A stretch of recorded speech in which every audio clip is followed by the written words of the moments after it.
We now return to the Transformers. We have finally made it to the end of Transformers Primacy. What's up everyone, James here. Before we go into the video, if you are new here or need to catch up, the Transformers Primacy playlist will be in a pinned comment down below.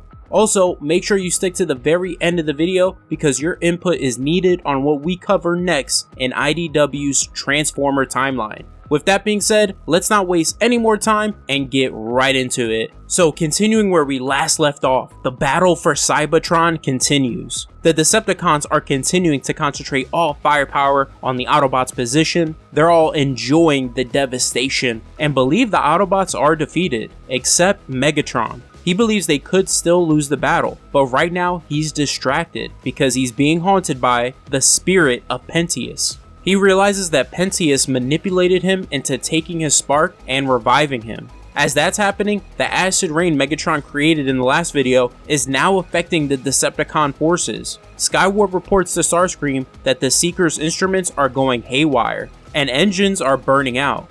They end up falling out of the sky and landing right on top of the Combaticon tank unit, causing chaos within the Decepticon command point. This leads to my favorite part in this story. The Autobots come back. At that moment, after the dust settles from the Decepticons' barrage, not only did the Autobots survive the barrage due to Trailbreaker's shield, but who else survived was Omega Supreme. Optimus sees the Decepticons are in disarray. He tells the Autobots this is where they push back, and asks Supreme, "Are you fit for duty?" Omega replies, "Merely singed, Optimus. I am ready to fight for my people." Optimus says, "Very well then. Autobots, attack!" They charge the Decepticons and both sides clash. The image of this is absolutely amazing, and it's nice seeing my boy Skylynx enter the fray. At the Decepticon command point, Soundwave informs Megatron that the Autobots are breaking through the forward lines, and they're losing the advantage. However, Megatron is still distracted by Pentious. He tells Soundwave he's leaving to reach Trypticon's body, and that if he should fail in his mission, the Decepticons are to retreat and burn Iacon to the ground. What's going on with Megatron, if you're confused, is Pentious is slowly taking over Megatron, and once he does, he would revive his spark in Trypticon so he could continue the destruction of Cybertron. At the Eastern Grid, Blackwall is trying to snap Grimlock's head off. He tells Grimlock once he takes his head, he'll take his fire sword as a trophy. Grimlock says, "You want the sword so bad, Blackwall? You can have it." He stabs it into Blackwall's head and rips it apart. Grimlock proving he's still one of the greatest gladiators. Also at the Eastern Grid elsewhere, Hot Rod is taking out Decepticons. Onslaught catches him off guard. Now how Onslaught ended up here when he was clearly with the Decepticon main force doesn't matter, because who ends up taking him out and saving Hot Rod is Slinger. He admits that he was wrong. Being an Autobot or a Decepticon doesn't matter anymore. Cybertron is broken. Suddenly, from behind Slinger, a voice says, "No, just you, traitor." This voice is Razorclaw. He grips and pierces Slinger's eyes as the rest of the Predacons rip his limbs off. It's such a ruthless kill. They tell Hot Rod he's going to meet the same fate. Hot Rod replies, "It's not going to be easy, Predacon." Now, Chris Metzen and Flint and Dille don't let this trilogy end without another badass entrance from the Dinobots. Because as the Predacons are closing in on Hot Rod, coming out of the smoke from the battlefield behind him is the Dinobots. Grimlock says, "I think they almost believed you. Next time, use your big boy voice." The Dinobots charge the Predacons and the two groups clash. Meanwhile, Megatron reaches Trypticon. Bumblebee and this pair of Autobots are guarding it. They threaten Megatron not to come any closer. That turns out being a big mistake. Megatron quickly demolishes the pair of Autobots. They had no chance. Bumblebee fires at him and Megatron just eats the hit. He tells Bumblebee how he thought he would run since he's experienced torture at his hands. He's referring to Autocracy Chapter 10 when Megatron had the Autobots as prisoners. As Megatron grips him, Bumblebee can see he fears something. Megatron, impressed by Bumblebee's courage and perception, still impales Bumblebee on some debris. Nearby, Optimus Prime sees Megatron reaching Trypticon and chases after him. But who ends up getting in his way is Motormaster, who says, "The only way you're getting to Megatron is through me." Optimus replies, "Fair enough." The two semis put the pedal to the metal and charge toward each other. Optimus tears through Motormaster, proving who is the real king of the road. The rest of the Stunticons try to circle up and flank Optimus, but at that moment, a shadow looms over them, saying, "You will not touch him." This shadow is Omega Supreme.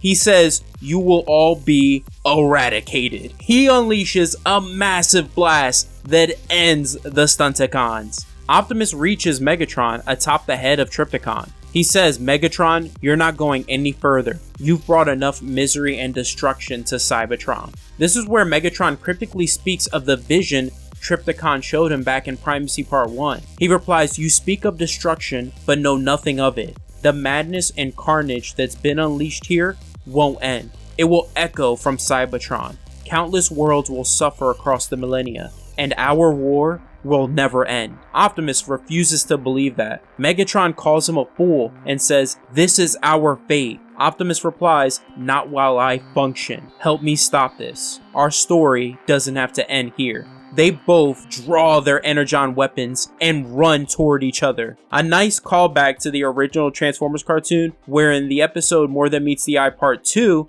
Megatron and Optimus Prime had their first energon weapons one-on-one clash. They start exchanging blows. As they battle, Megatron tells Optimus he tried creating a better world by bringing order, but now he believes Cybertron has only death in its future. When Optimus refuses to believe this, Megatron reveals the existence of the Quintessons. He says there are devils that lurk in the darkness between the stars, hungering for the annihilation of all life. I was deceived, Optimus. I stole an uncontrollable power, and now it will devour Cybertron. There is no hope for any of us.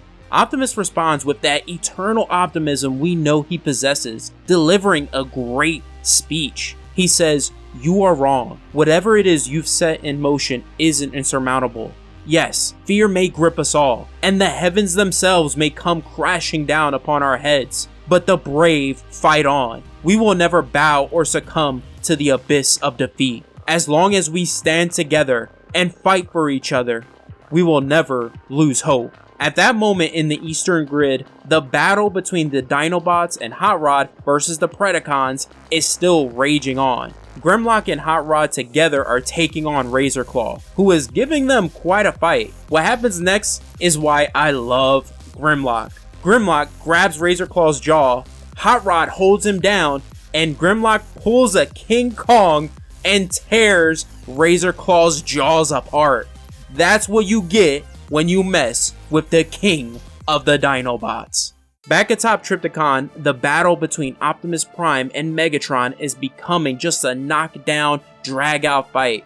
They are just battering away at each other with their energon weapons. Megatron points out that this will be their lives for millions of years. Optimus, not wanting that future, tries to speak to that Megatron who sought to rebel against the Autobots Senate's corruption that we saw in his origin, urging him to work together and end the evil he's unleashed. But Megatron believes it's too late. He tells Optimus Pentius is devouring him from the inside, and that the only way to save Cybertron is to destroy him. Optimus, refusing to accept that is the only way, opens his chest plate, revealing the Matrix of Leadership. He says, "If it's darkness that has consumed you, then let there be light." He unleashes the massive burning power of the Matrix on Megatron, purging Pentius from his spark.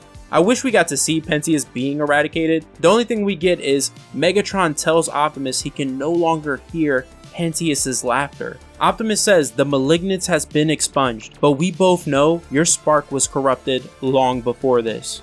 Megatron replies, "Perhaps. Cybertron's death has been prevented, but know this, Optimus Prime, I will never stop hating you." Optimus simply says, "I know," and knocks out Megatron. Moments later, Optimus beams out a huge hologram transmission across the ravaged battlefield, announcing to all the Autobots and Decepticons that the battle is over. He says, "We have all suffered and lost comrades in this madness. Time to stand down and lay down your arms. Look around and see the terrible cost of war. This city was once the shining heart of our civilization. For all our aspirations and principles, I don't see justice or order amid the wreckage. All I see is loss. And I've had enough of it. The Decepticons will face the consequences of their actions. Make no mistake, there will be a reckoning. True order and harmony can never be instilled through the threat of tyrannical control. The society we long for cannot be built through the pillars of domination and fear. We will restore some semblance of civil order and begin to rebuild this world we've sacrificed so much to save. At the same time, we can never hope to seal away the sins of the past. We must never forget the lessons our mistakes have taught us. If we ever forget the terrible cost of war, we will lose more than just the hope of a better future. Ultimately, we will lose ourselves. The war for Cybertron ends with Optimus and the Autobots victorious, Megatron in prison, and the Decepticons scattered. We go to an epilogue, and it's so fitting that the last page here has the same panels that are on the first page of Autocracy Chapter 1, but in reverse order, and of course, with some changes, bringing the entire trilogy full circle. Optimus Prime says, "Once I was known as Orion Pax. I was an officer, a peacekeeper, but I have found a new life, a new calling. With the power of the Matrix coursing within me, I will stand for my people, for all those who cannot stand for themselves. With my Autobots at my side, I will fight to the last. For freedom, for justice, for Cybertron. I am Optimus Prime, and my story is only just beginning." That is the end of Primacy, and the end of Transformers The Autocracy Trilogy. I would like to thank Chris Metzen, Flint, Dille, and Livio Ramondelli for creating such an awesome story. The reason why I titled this video The Fall of Cybertron is because though the planet itself didn't fall, the society and its cities did. Also, it's a great title, one of the games had. In all seriousness though, everything that occurred in this trilogy caused the death of everything the Cybertronians knew. Another reason why is because our journey on Cybertron ends for now at least, and we will now head into the Great War continuing on Earth with the next series on the timeline, Infiltration. However, there is a crossover event called ROM vs Transformers Shining Armor that takes place before Infiltration. Let me know in the comments down below which would you like to see next. Now, if you enjoyed the video, hit that like button and subscribe. Other than that, have an awesome day, and always remember, every day, to transform and go beyond. See you later, Beyonders.